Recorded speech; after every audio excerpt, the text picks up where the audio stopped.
Bubba go on? No, your Bubba's brute. Huh? Okay. This has been a little bit of a mess, but I'm going to start from scratch here. I'm going to take questions. I'm going to scroll through them at the end of, let's say, 15 minutes, since Chief Sneed wasn't able to sort of get connection here. And I'm just going to speak from what I think is important in terms of sharing this game, sharing the importance of what we share every year on Native American Heritage Night. So every year, the Swarm do a Native American Heritage Night. And to me, it's sort of a special night because I'm able to share some of the history behind the game, share some of the Native concepts that I've learned throughout life, and also just educate people who have any questions, because that's sort of a gray area where, I don't want to just talk just to talk. I want to hear the questions. I want to hear what people are thinking and their point of view on. It could be something as simple as what is important in Native culture, or what does a Native American look like? And I mean, just simple questions like that have to be answered. So that's why I enjoy doing the Native American Heritage Night every year. And like I said before, we've done this this would have been my 5th year, and this is my 5th year in Georgia. And obviously, there's nothing like one-on-one interactions, but I think doing it virtually can be maybe more educational, where I can really pinpoint different questions and talk about certain things, and really it's allowed for anyone to see it, anyone to witness it, and sort of a bigger platform, just a one-take thing. So I'll sort of kick off where I was going to talk to Chief Sneed about. We wanted to talk about lacrosse, the differences between the different forms of the game, stickball, which is what the Cherokee people play, and I was introduced to my first year down at our TBL Cherokee Nation clinic down in North Carolina. And I guess there is some confusion in terms of what was the purpose within history. What was the purpose of the game? Where did it come from? Why was it being played? And my answer is it's changed over years. Over the years, the purpose of the game of lacrosse has really changed. It used to be a way to settle war disputes. People used it for entertainment. People used it for medicine.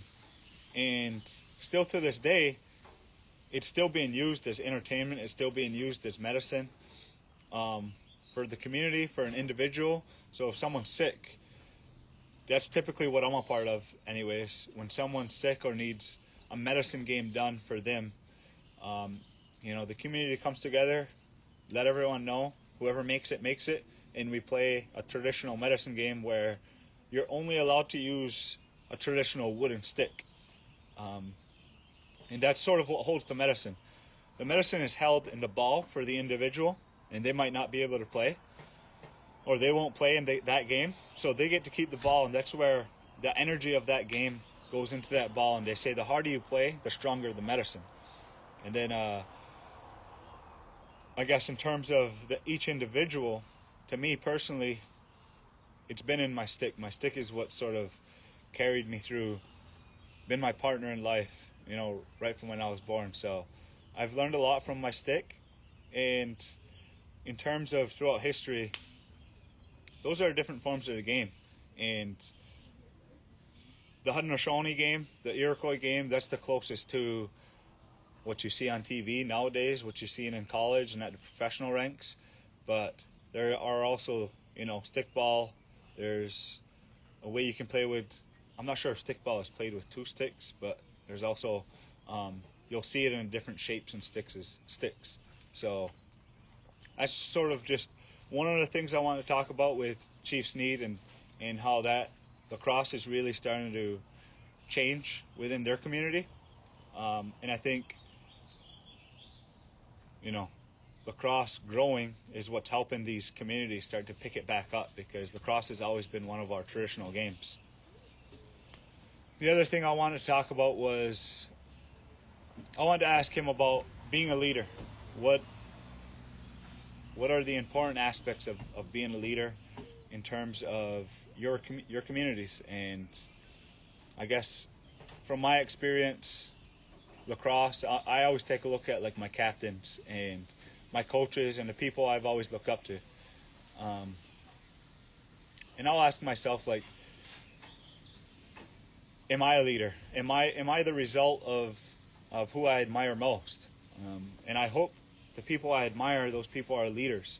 So what I always try to do is take a note from each individual person, those people you admire. I try to take note of some of the way they operate and instill those things into my life. So that's sort of really helped me. I look at the people I've always looked up to, my father, my brothers, I guess culturally, people like Oren Lyons, some other chiefs inside my community that have really helped along the way, my grandmother. And then anywhere, so any place you're inspired, as far as like food, nutrition, fitness, like I get motivation from different people, and those people I look to that inspire me, I try to look for the things that show that they're leaders and really try to instill those into myself. Okay, and I guess the last thing being the importance of sport when it comes to Native communities. So I talked about this before we shut down the live feed and redid it, but the importance of sports in Native communities has been huge, and I think N7 does a really good job of this, because in our communities, we're less fortunate in terms of that guidance. There's a lot of cultural traumas, a lot of issues we face as far as fitness, nutrition. We have a high rate in diabetes, obesity, heart disease, stuff like that. So I want to be a part of that shift, that change in our Native communities, and consider myself fortunate to sort of been able to see these communities, because they've been eye-openers for me. And going back to those communities and help doing my part, I mean, I can't, I'm not going to change everybody, but it's something I'm passionate about. It's something I enjoy doing. So I just think it's important to know that sports really have a domino effect in terms of your mental state, in terms of your physical state, and in terms of you as a person. So to help you sort of stay active, get in shape, keep your body right, and those are all the things it's really done for me. But it's also helped me sort of be vocal about what I believe in and be who I am and enjoy doing it, operate from a passionate state. And when you operate from a passionate state, it's time flies. You're really in that flow state, and you enjoy what you're doing. Your mind is nowhere else. So with that, I am going to answer a few questions. I want to keep it really in terms of our culture, Native people, because that's what this is all about. Okay, Thompson brothers are a family and amazing. Thanks for being a leader and being true to the game and sharing the Native origins and continuing to share. I'm going to look for a question mark. What's up, Case? Cason, Tarball, rookie. Good rookie year. What was your best brother play with Miles? Best play with Miles? My pass to him to win the game-winning shot for the Swarm, obviously.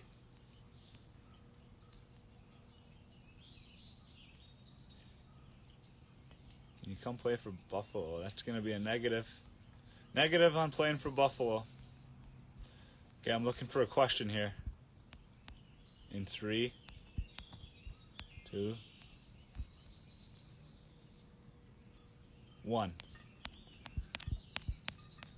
I guess I keep going. What do you think would help lacrosse grow in more parts of Indian country? I think first we got to witness it, because lacrosse is such a small game.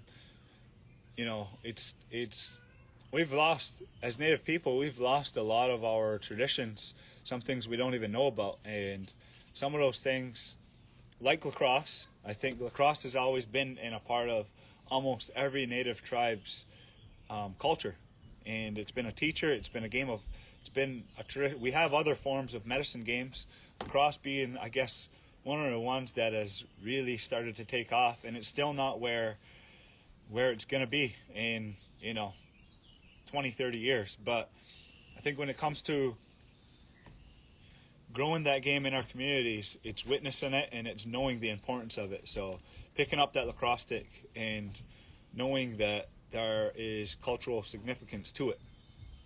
It's been,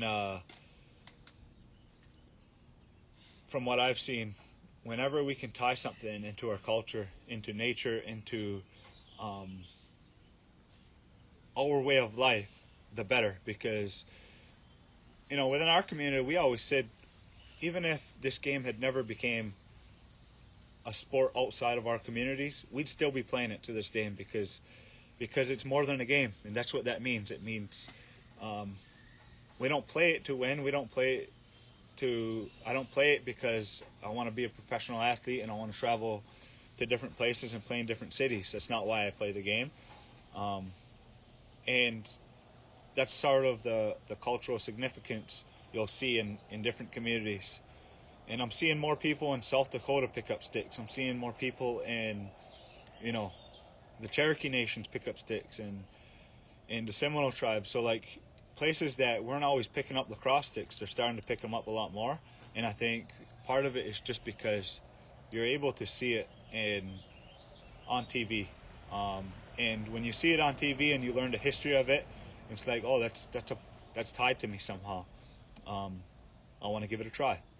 So I think that's also an important part. But this is coming from me, and I was born with a stick, so it's a little bit different. I was born with a stick and knew sort of the importance of it, and that continued to grow throughout life.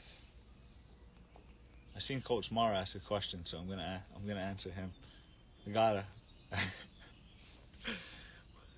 What was the most challenging experience, and how did you overcome it? The most challenging experience, and again, this is tied into a lot of people within Native communities, not just in lacrosse, but like I said, in sport, has been education.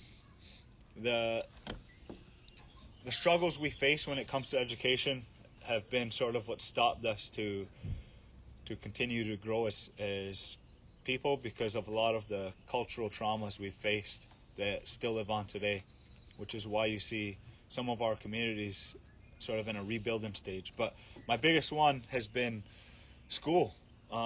Getting through high school was challenging. My mother dropped out in 8th grade. Well, after 8th grade, my father finished high school, and then went off to work, was an iron worker. But for me, it's sort of one of those do or dies. I wouldn't be here right now if I hadn't finished high school. My path could have been a lot different.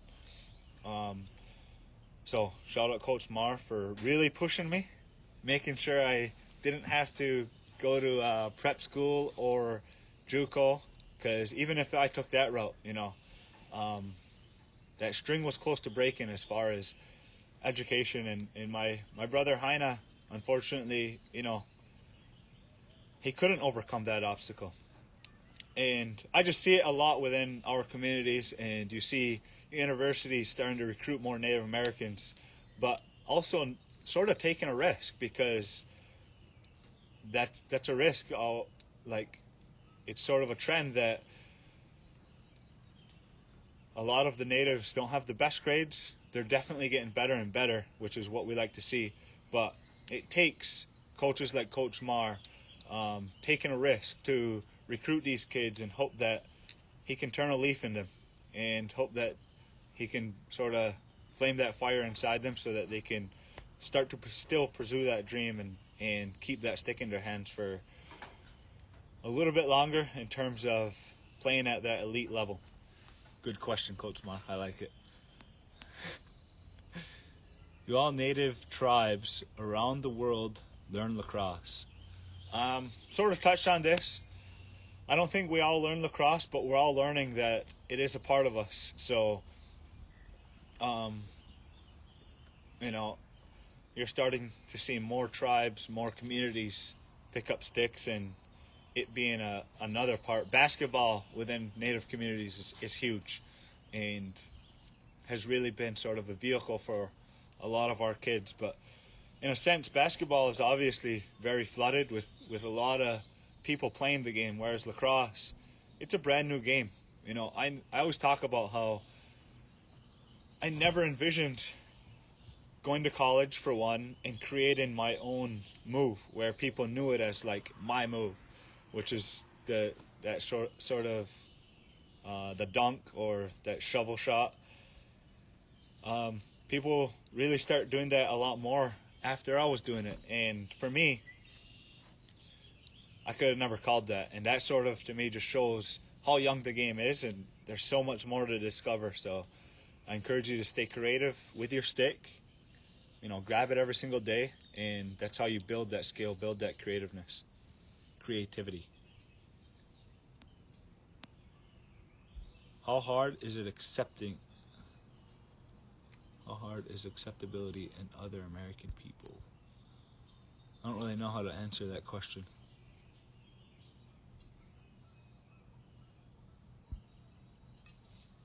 Mosquito almost got me. Can you talk about the evolving face-off rules? I'm going to be honest. I have not even looked into the new face-off rules. I've seen it trending on Twitter, but I don't really go on social media too much.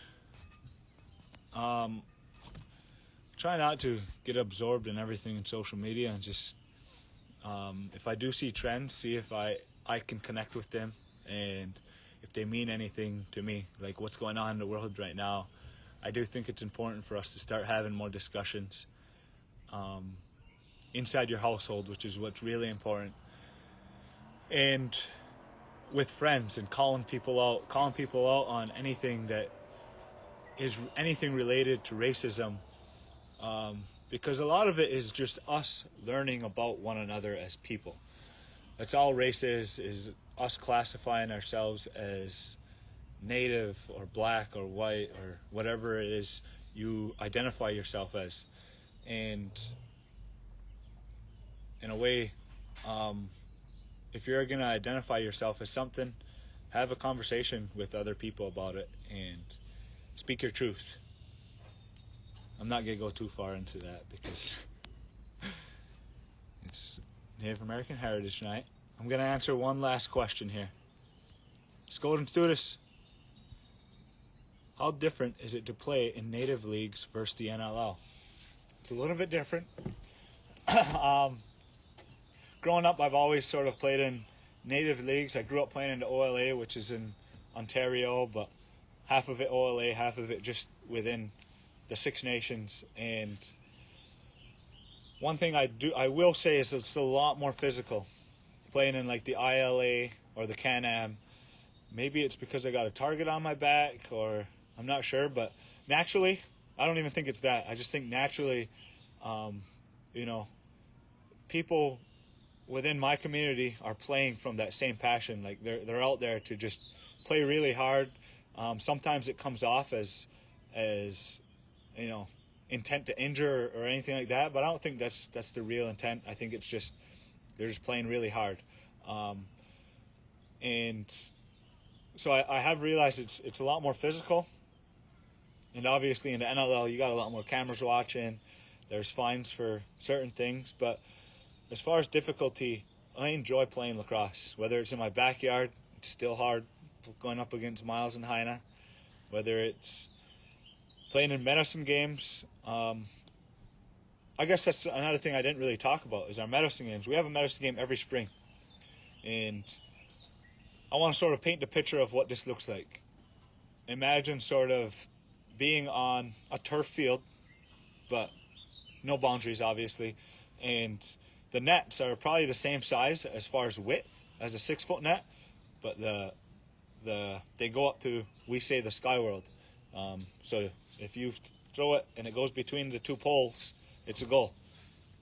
And in Onondaga, it's a little bit different in each community, but in Onondaga, these games, there can be anywhere from 50 to 75 to 150 people that come together to play in a medicine game. And the way we play it is men versus boys. You're considered a man once you have a child. So if you're someone who's younger and has a child, there's no way of really separating. Nobody's throwing pennies off or going to search for skins or anything like that. You just got to know. And for the most part, you do, because we know a lot of our community is really small. And, I know everyone who sort of has kids, maybe a handful of people I don't know and just don't pass to them. But overall, sort of back to painting this picture, everyone comes together. We come together as sort of a community. You're only allowed to use a traditional wooden stick and toss up a ball. And they say the harder you play, the stronger the medicine. It's really physical. I think the older men are a little bit more physical, but everyone uses their own advantage. You got long poles out there. There's no certain positions you have to stick in, and it's just played for fun. It's played for pure entertainment for yourself and for anyone who's watching, just like it is when I'm playing inside of a stadium. So that's where I've learned a lot of things in terms of lacrosse, and what's really helped me learn a lot of life lessons in terms of the game of lacrosse. So that's been, I forgot where this question came from, but that was that. I said I'd answer one last question. That was my last question. If you guys have any questions, I'm always open to answering anything. Check out georgiaswarm.com for any updates, for anything we're doing. We stay busy as far as social media and whatnot. Stay safe, and hope everyone does well. Peace. And live.